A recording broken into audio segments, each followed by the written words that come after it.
Aujourd'hui, on sait que la peste est une maladie liée à une bactérie transmise par les puces, qui ont elles-mêmes été infectées par la bactérie en piquant des rats. Et au départ, la peste, c'est ce qu'on appelle une zoonose, c'est-à-dire une épidémie qui touche une espèce animale.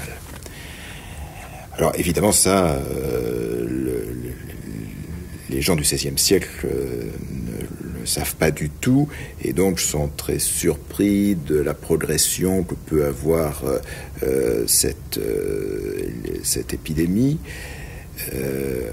En sachant qu'en plus il y a plusieurs formes de peste. Il y a la peste bubonique qui est liée effectivement à une morsure de puce et qui va se manifester par un bubon. Alors si la piqûre de puce est à la jambe, par exemple, on va avoir un gros bubon à l'aine, mais ça peut être aussi à l'aisselle en fonction du lieu où la puce a piqué. Et donc la bactérie se développe dans l'organisme et finit par créer une septicémie qui emporte le patient en général en 8 jours, en une semaine. Mais cette septicémie peut ensuite créer une infection pulmonaire, et dans ces cas-là on parle de peste pulmonaire qui peut, elle, se transmettre d'homme à homme. Par tout simplement par le contact rapproché de quelqu'un qui, en respirant, expulse tout simplement le bacille pesteux.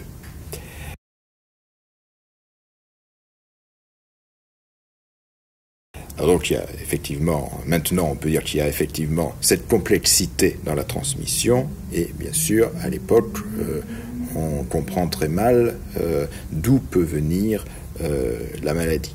Mais comme pour toute maladie, finalement, maladie infectieuse, on va considérer que ce qui est déterminant essentiellement, c'est la nature de l'air.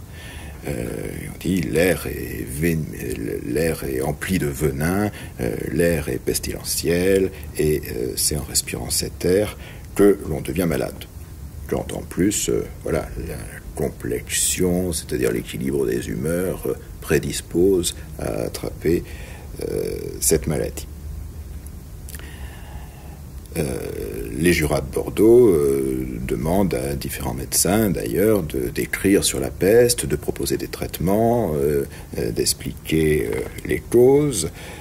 Et Guillaume Brier, effectivement, fait un discours sur les causes de la peste de 1599, et bien sûr il parle de la nature de l'air. Il dit c'est un feu tombant du ciel.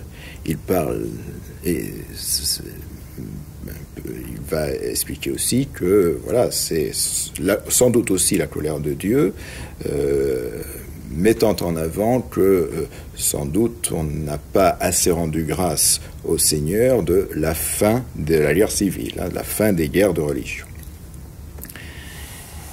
En même temps, on sait que ce venin pesteux peut aussi se transmettre par les vêtements, les tissus, et une autre manière de transmission, une autre façon que le bacille se transmette, c'est, et ça bien sûr Guillaume Brier le dénonce aussi, c'est quand une maison est décimée par la maladie, bien que la maison soit pillée par d'autres personnes qui viennent effectivement se servir, mais qui en même temps emportent avec eux le venin de la peste.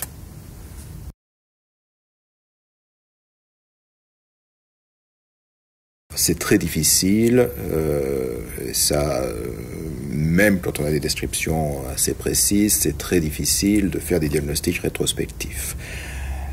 Là, on n'a pas en plus des choses très, très précises. On a cette lettre de Montaigne à son père, éditée bien plus tard, dont on ne sait pas exactement quand elle a été écrite. Montaigne dit simplement qu'il était très inquiet pour la Boétie parce qu'il venait de la Genée, qui était une région empestée. Mais après, ce qu'il décrit de la maladie, c'est-à-dire une maladie qui commence par une diarrhée, par des douleurs abdominales, là, ce n'est pas du tout spécifique de la peste, et ça ne semble pas du tout correspondre à une peste bubonique. La Boétie meurt un peu plus d'une semaine après le début de ces signes, donc on peut se dire que s'il avait une forme de peste, ça aurait été une peste bubonique, pour que la maladie dure autant de temps. Mais la peste bubonique ne commence pas par des signes digestifs. En revanche, et avec l'épidémiologie de l'époque, on sait que tout ce qui était infection digestive, salmonellose, fièvre typhoïde, était extrêmement fréquente, ne serait-ce que parce que, effectivement, les os étaient très facilement souillés. Et on peut imaginer que c'est plutôt d'une maladie, d'une infection digestive, que la Boétie est morte.